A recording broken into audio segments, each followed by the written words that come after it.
universities from which they received their PhDs.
Please be seated. For the energy and the time you have so generously spent teaching, advising, and counseling all of us. Let's give them our applause.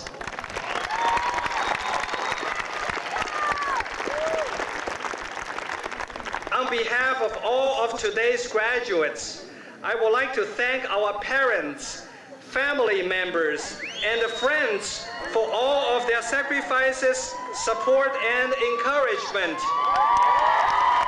Let's give them an applause. I would also like to say thank you to our dedicated staff members who work closely with faculty and students, and to our alumni, many of whom return to offer us their support and advice. Let's give them our applause.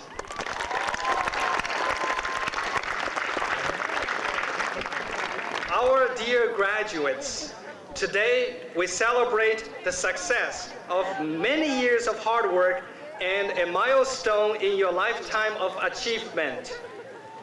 During the years that you have been here, you have made remarkable achievements, and all of us are very proud of you. This has been a period when decades of accumulated accomplishments by our distinguished faculty, students, and staff have blossomed. Our stature has risen rapidly.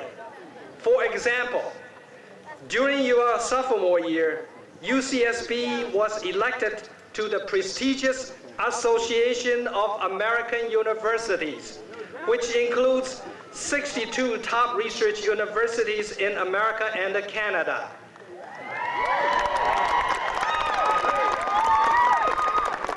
During your junior year, 10 of UCSB's PhD programs were ranked within the top 20 in the nation by the National Research Council.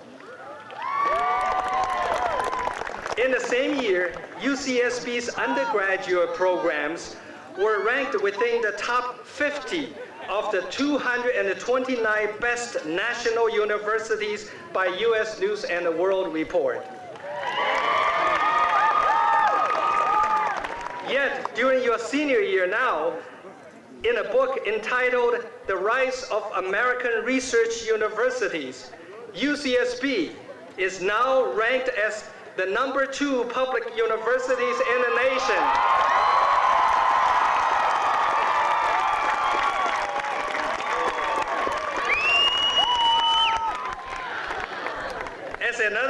know, both the quality and the diversity of our freshman class have been steadily rising throughout this period. I now have the honor of introducing the Dean of the Division of Social Sciences, Dr. Don Zimmerman, Professor of Sociology, who will preside over these ceremonies today. Dean Zimmerman.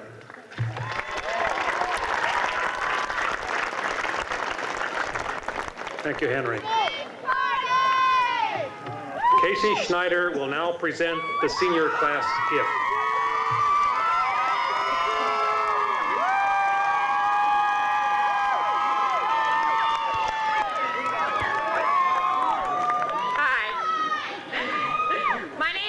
Schneider, and I'm speaking on behalf of the graduating class of 1997.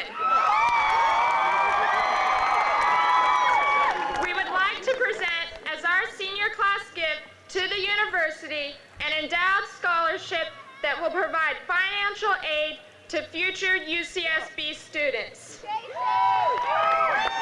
This scholarship is our way to help future students attain what we feel to be invaluable, an education at UCSB. To date, the class of 97 has contributed over $24,000. Thank you.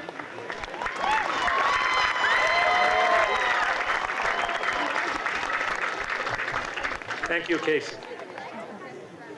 I would like to take a few minutes to introduce my colleagues on this dais who join me in celebrating our graduates' achievements today. Will each of you please stand as your name is called, and will the audience please hold its applause until all have been introduced? Chancellor Henry T. Yang, whom we've already met. Dr. Donald Crawford, Executive Vice Chancellor and Professor of Philosophy. Dr. Stanley Aramek, University Marshal, Chair of the Santa Barbara Division of the Academic Senate and Professor of Geological Sciences. Dr. Michael Young, Vice Chancellor for Student Affairs. Dr. John Wyman, Vice Chancellor for Institutional Advancement and Professor of Communication. Mr. David Sheldon, Vice Chancellor for Administrative Services. Mr. Robert Kuntz, Assistant Chancellor for Budget and Planning. Dr. Barbara Preslin, Faculty Assistant to the Chancellor and Professor of Ecology, Evolution, and Marine Biology. Dr. Everett Zimmerman, Acting Provost Designate of the College of Letters and Science and Professor of English. Dr. Alan Weiner, Acting Dean of Student Academic Affairs and a faculty member in Political Science. Dr. Edward Donnerstein, Acting Dean Designate of the Division of Social Science and Professor of Communication. Mr. Arthur Allen Seidelman, our guest speaker. Dr. John Sonstele, Professor and Chair of Economics. Dr. Katharina Schreiber, Professor and Chair of Anthropology. Dr. Howard Giles, Professor and Chair of Communication. Dr. Edward Schneider, Executive Director of the Santa Barbara Botanic Garden and Adjunct Professor of Ecology, Evolution, and Marine Biology. Drs. Robert Carrington Crouch, Robert Deacon, and Douglas Morgan, Professors of Economics. Drs. John Lammers, Beth Lapoire, and Anthony Mulek, Professors of Communication. Dr. David Hamilton, Professor of Psychology. Dr. Charles Kolstadt, Professor of Economic and Environmental Studies. Dr. Napoleon Chagnon, Professor of Anthropology. Dr. Mary Nesbitt, Academic Coordinator of the Accounting Program. Dr. Samantha Carrington, Visiting Professor in Economics. Kobe Harmon, Faculty Member in Economics. Dr. Peter Steiner, Assistant Vice Chancellor and Executive Director of the Alumni Association. And Ms. Chris Van Geysen, Associate Director of Admissions. You can applaud now.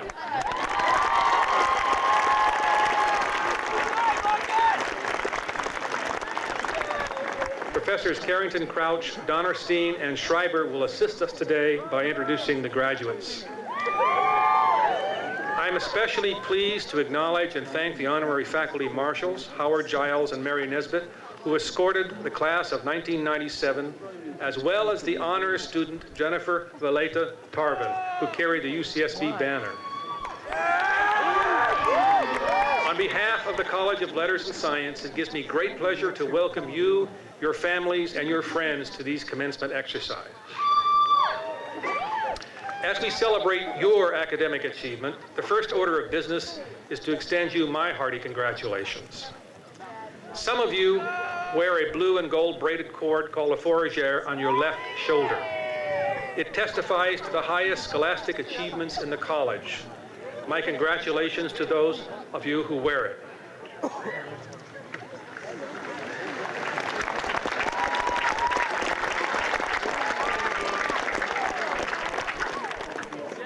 In a short while, you'll be coming up one by one to this platform.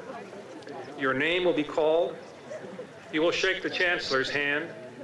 Then you will look out at the audience of family and friends with pride. And you should be proud. You have come to the end of your undergraduate days at UCSB. You went to class.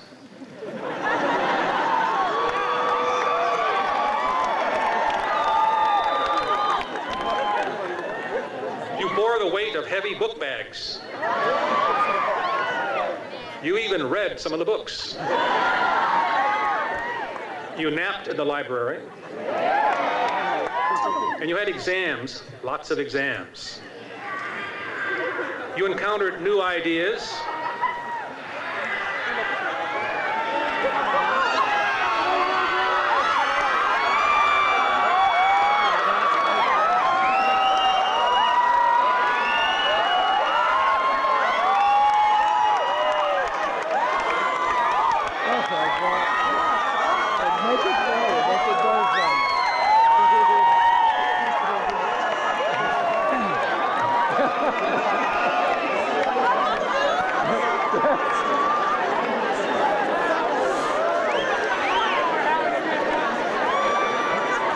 Looks like he was faster.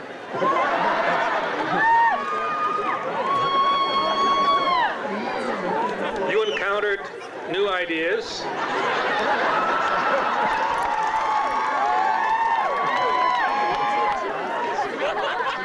You let go of some old ideas. You fell in love, and you fell out of love. And here you are, saying goodbye to UCSB, hello to the future. I congratulate you. Take the rest of the day off. You know, after all you've done, and after all you've been through, you deserve a gift. I've been pondering what I could give to you. I could plant a tree somewhere on campus. I could throw a big party in Campbell Hall. But you probably never want to set foot in Campbell Hall again. No, something of a more lasting value is called for. Of course, you have already received a gift of lasting value, an education that will carry you through the rest of your life. You earned it, you deserve it. What I can give you today, you have also earned and deserved, a short graduation speech.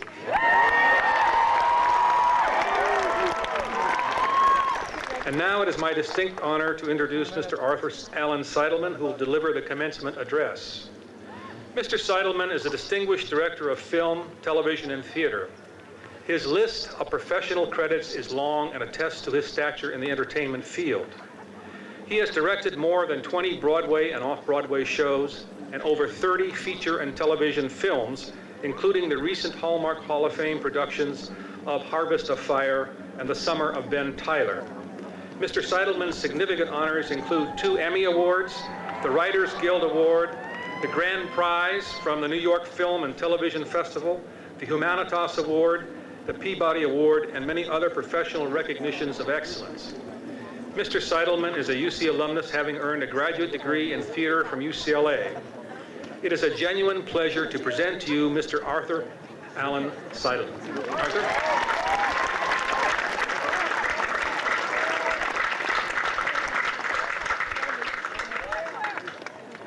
Thank you. Thank you, Beach Ball.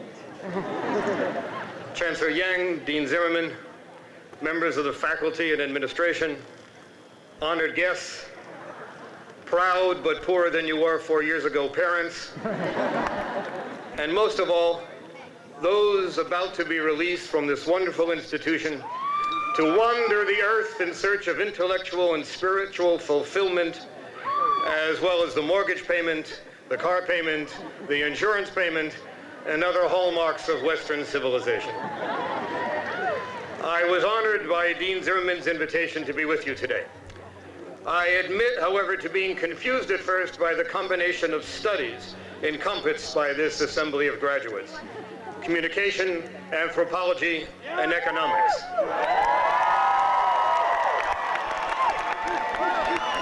I decided that you should all get together and study a topic such as how ancient peoples communicated with each other and what it would cost if they tried to do it today. Every graduating class since Adam and Eve passed the Apple test and graduated Eden U has been told that theirs was a particularly portentous time, a time rife with incredible challenges and amazing opportunities. Well, that has always been the case. Every age, every moment is filled with both risks and exciting possibilities. Certainly this moment, your moment, is. There are, however, particular characteristics of this time, which is now your time. Contradictions abound. The world is essentially at peace. Therefore, the men in this class need no longer fear the draft. The women, on the other hand, are free to join the military and to do all those things that the men have consistently tried to avoid doing. One of the emerging ironies of this time is that the military spent the first months of the Clinton administration maneuvering to prevent openly gay men and women from joining the armed forces because of the sexual scandals they thought would undoubtedly ensue. Now, the Army is spending a major portion of the second Clinton administration dealing with a seemingly endless parade of sexual scandals, caused by the fact that for years they obviously have given entrance to far too many heterosexuals. We are left to ponder who will defend us. We who have donned cap and gown before you are handing you a world bursting with contradiction. We are handing you a society in which we spend far more time and money preparing to fight enemies that don't exist rather than diseases that do. A society in which politicians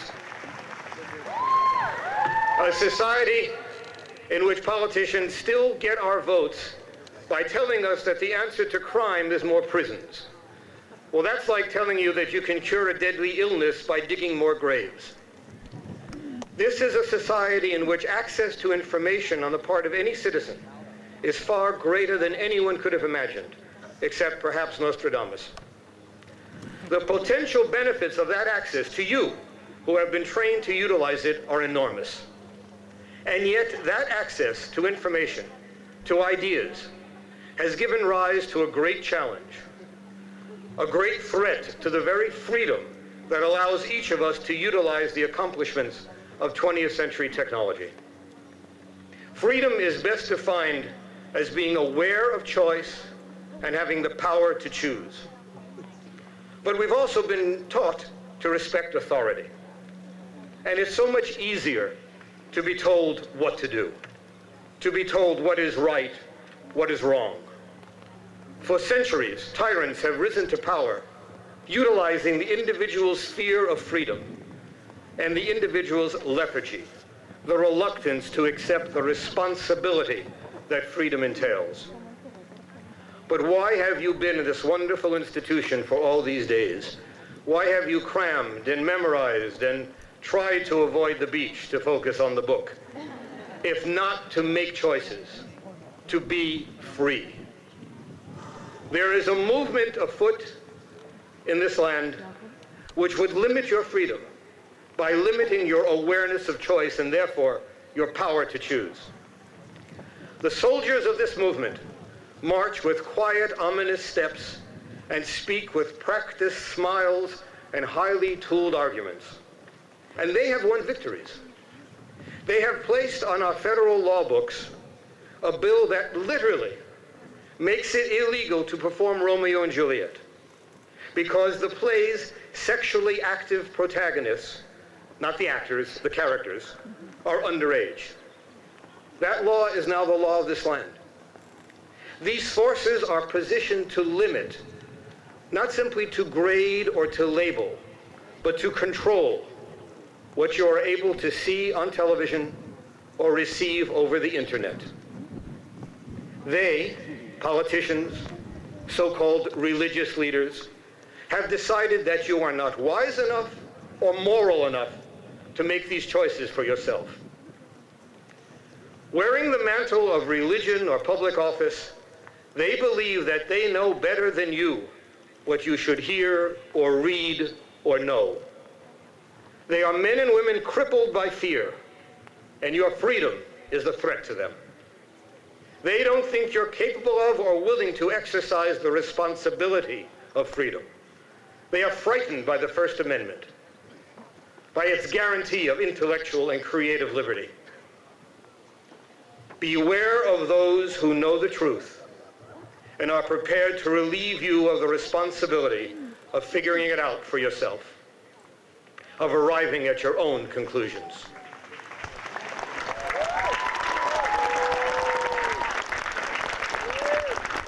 Beware those who would guard your morals. That's your job.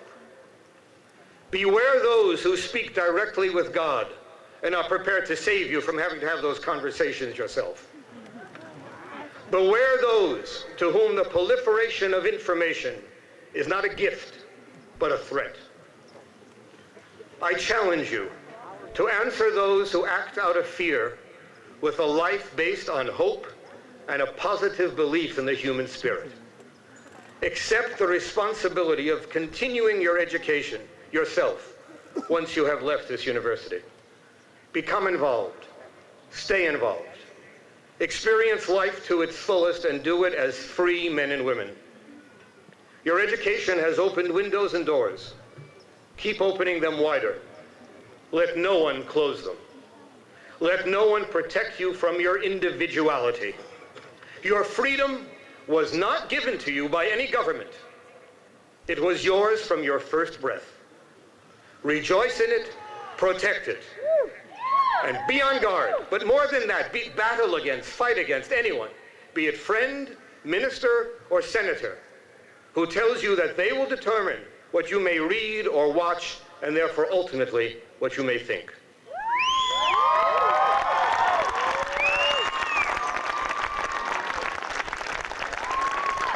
In our commercialized and homogenized society, we may all buy our jeans at the Gap and eat the same fries at McDonald's. But let us keep what is inside us individualized and unique. Share it freely, but don't give it away. As a commencement speaker, I expect I'm supposed to leave you with some eternal truth to live by. Well, the only truth I have for you is that I don't know your truth, but you do. Your truth, your individuality, your dream. Realize it, make it come true, even as you allow it to change day by day and moment by moment. Your truth, your precious individuality, and your freedom. Accept no imitation, no compromise. Honor your parents, they got you here.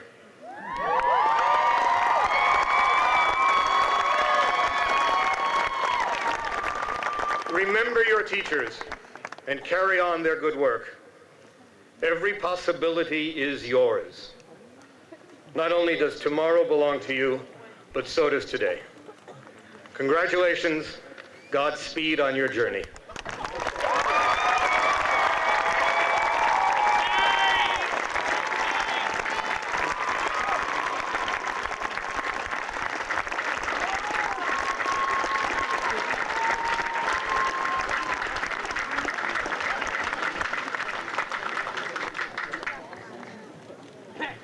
Thank you, Arthur.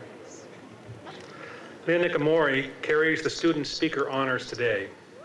Ms. Ikamori is a cultural anthropology major who has been extraordinarily helpful on campus, serving as an academic peer advisor and learning skills counselor. In the fall, Lynn will enroll at UCLA to earn a graduate degree in counseling with an emphasis in student affairs. Lynn?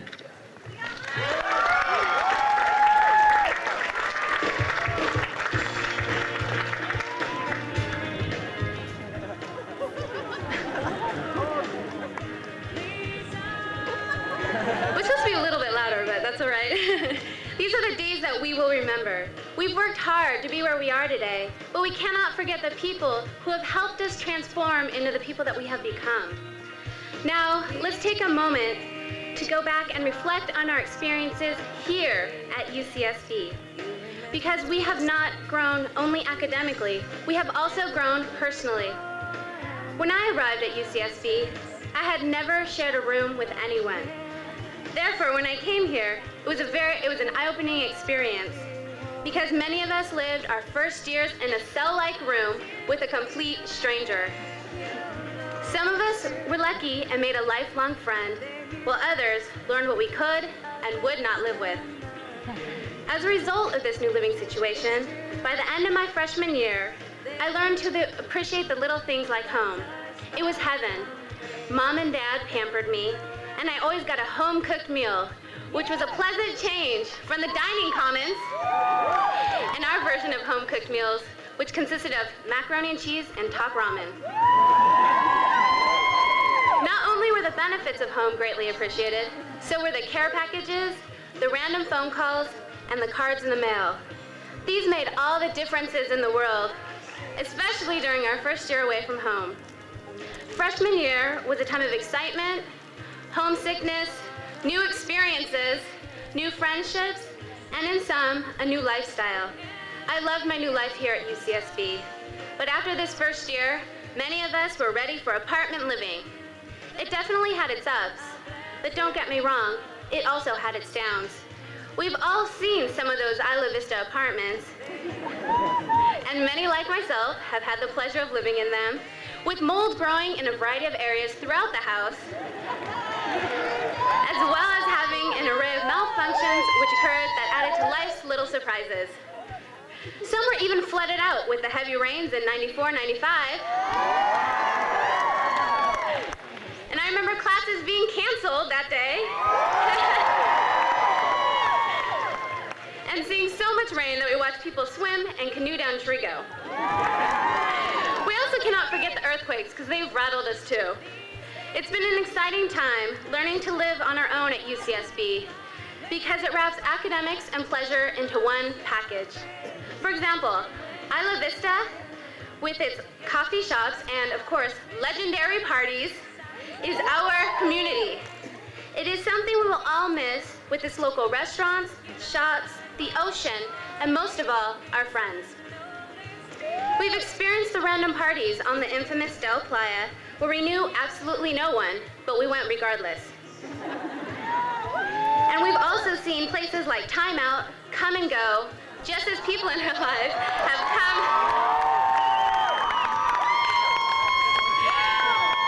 We've also seen people come and go in our lives as well. Now many of us have left this Isla Vista scene for downtown and more intimate gatherings. But regardless of time or place, it is the people, even the ones we have lost contact with, who have ended our lives as well as our hearts, that have made all these events memorable. As we progress through UCSB, we have been educated not only through our professors, courses, and stressful final exams, because most of our education is based upon our experiences. We've been educated by our environment, and every person within it has touched and shaped our lives. This education has led many of us to find new passions. Some have portrayed these through activism and protest. We have learned to rally together and to find our voices. We have discovered the causes we believe in, and most of all, we have learned to believe in ourselves. We have realized through contact with people and events that our future is shaped by our actions and our voices. Not only now are we looking on to the future, because when we look ahead, that vision is shaped by our past as well as our present. Many of us came to UCSB to explore ourselves and find ourselves, and that is exactly what we have done, found ourselves. I've finally found a piece of myself I tried to disassociate with in the past. Now, I'm a Japanese American woman, proud of my roots and my ethnicity. Like myself, others have found new pieces of their identities. Some have realized they are activists, feminists, proud minorities, proud lesbian, gay, or bisexuals, and many other identities have flourished. I know I can't sum up everyone's experience, but this degree we are receiving today is a representation of our pursuit of personal fulfillment, overcoming hardship, finding friendship, and most of all, finding ourselves. But in this personal pursuit, we cannot forget the moms, dads, relatives, friends, and supporting ears of people near and far, because without them, we would not be here today celebrating our achievements within this university subculture, which has helped expand our intellect and open our hearts to new endeavors. The knowledge acquired here was applied to our past, our mistakes, our accomplishments, and now will become part of our future. Mervyn B. Friedman, in his book entitled The College Experience, sums up the effects of a college education. He stated, "Generations of students have emerged from commencement exercises with a greater commitment to the liberal view than they had at the time of college entrance. By liberal view, I mean appreciation of the complexity of people and social events, openness to new experience, flexibility in thinking, compassionate judgment of people, and the like. These changes are small in some students, large in others, but few go through college these days without acquiring at least a tinge of this liberalization, and the social consequences of such changes are enormous. Now, as we enter a new stage in our lives, we feel that question of, what now, creeping upon us. This new uncertainty filled with excitement, fear, anxiety, and hope, this is our adventure in life. Some of us are moving into careers, others into graduate school, and some of us are just taking a year off. But regardless of our immediate future holds, this education has opened our minds and our hearts. Now, I would like to conclude this segment of our lives by not forgetting these days and these new friendships and experiences, because this is the best time in our lives. Now, congratulations to family, friends, and relatives, and most of all us, the graduating class of 1997.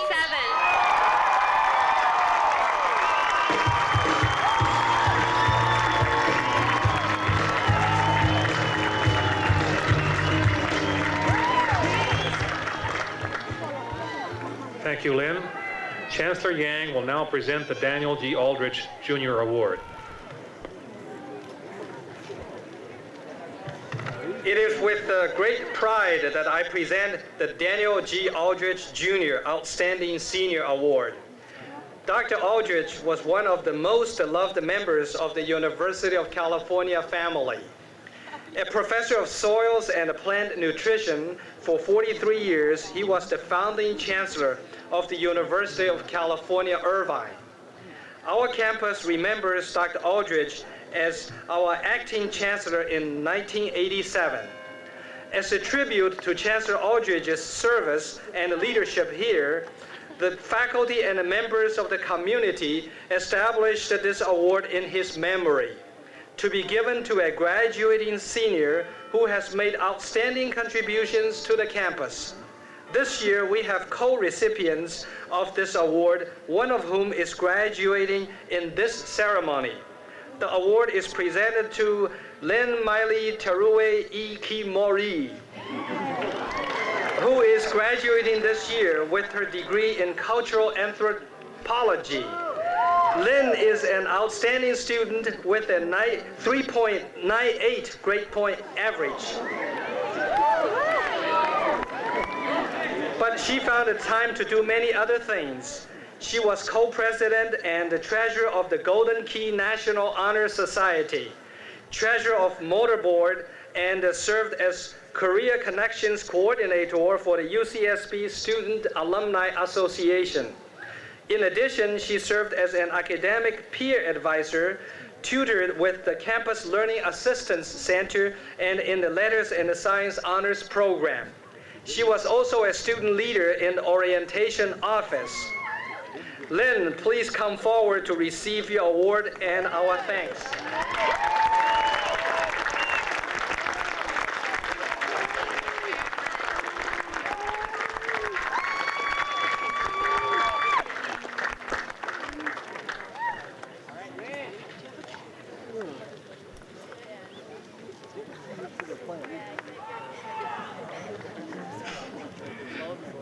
Thank you, Chancellor Yang.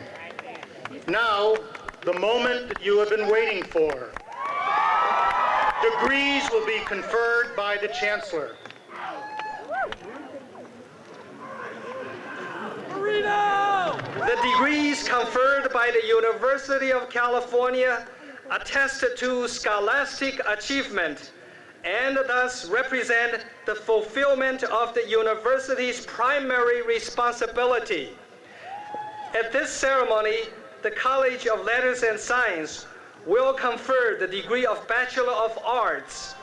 Professor Stanley Armack, the University Marshal, will present the class of 1997.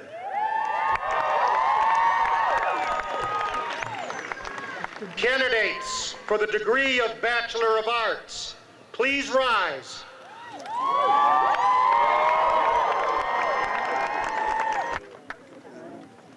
By virtue of the authority vested in me by the Regents of the University of California, I confer upon you who have completed all the respective requirements the degree of Bachelor of Arts. On behalf of the Santa Barbara Division of the Academic Senate, I congratulate all of you. Will everyone please be seated so that the marshals can lead the graduates to the platform and we may congratulate them individually. We ask for your cooperation in remaining quiet and in place so that when their names are read, each graduate can be recognized for her or his achievement.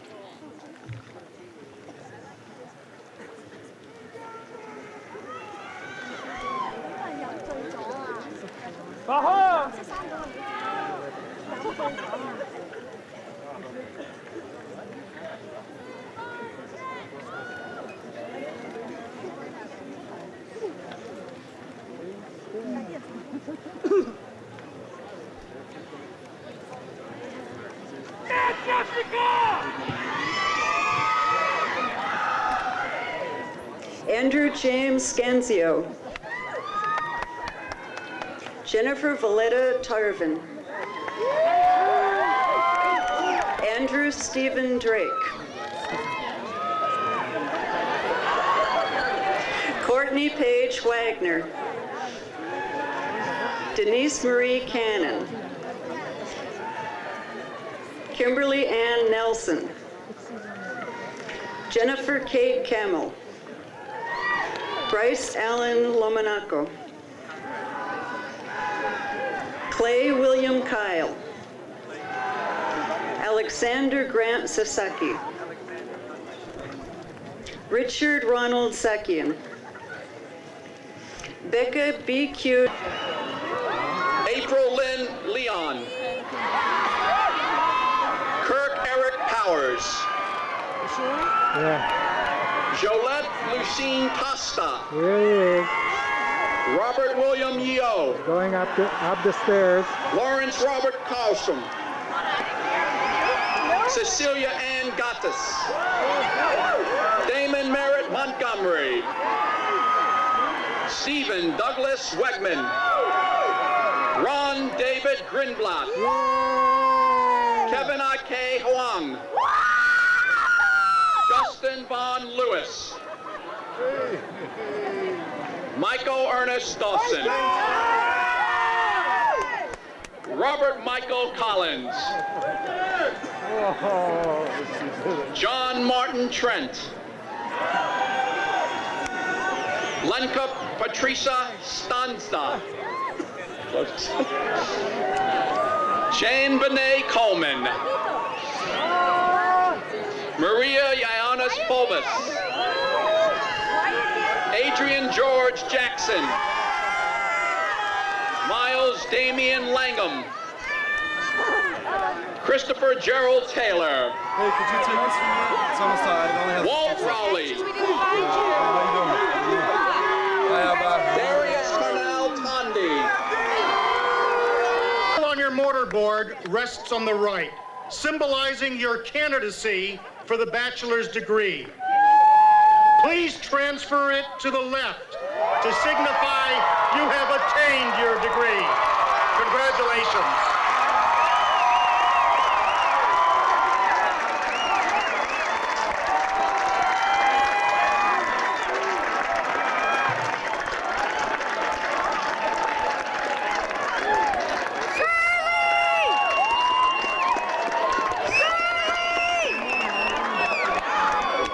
On behalf of the faculty and staff of the College of Letters and Science, I sincerely appreciate your attendance today to honor the class of 1997. We shall close these ceremonies by singing the university's song. At the song's conclusion, please remain in place for the academic recessional. Let us all rise and join UCSB's newest alumni in singing Hail to California.